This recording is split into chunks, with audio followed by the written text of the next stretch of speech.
Now, Leighton, are you startled at God loving somebody? I'd be startled that he didn't love somebody. Exactly. Based upon the revelation we have through Christ, who says to love your enemies and demonstrated that he was willing to love all of his enemies. I'd be startled to somebody come along and say, hey, you know that boy down the street there, Billy, God told me he didn't love him, never has, he's a reprobate. That would startle me. When I first became a believer, my understanding of soteriology wasn't reformed. I had no concept of God hating the wicked. All I knew was that God loved me, which struck me as startling at the time because I recognized my own sinfulness. In one of his sermons, Paul Washer said something along this line. A reporter came up to me saying, "Why are you always talking about sins?" I said, "Because I want you to love God." He said, "What do you mean you want me to love God?" I said, "Have you never read? She loved much because she was forgiven much." "Sir, you don't love God much because you don't know how much you have been forgiven.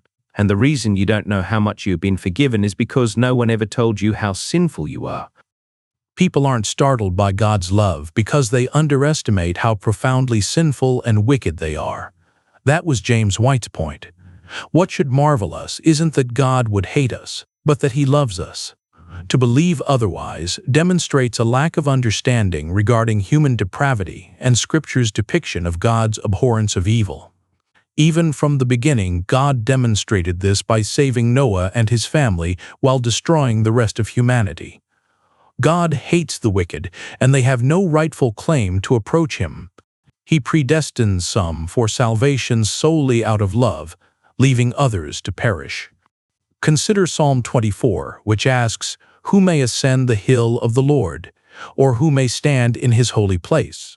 The answer, he who has clean hands and a pure heart, who has not lifted up his soul to an idol. Do you have clean hands and a pure heart? God declares in Genesis 6:3 and 5 that the inclination of humanity's heart is not clean or pure. Therefore, no one has the right to approach him. It's this reality that should startle us, that Noah found grace, or that Abraham was chosen even while he was an idolater.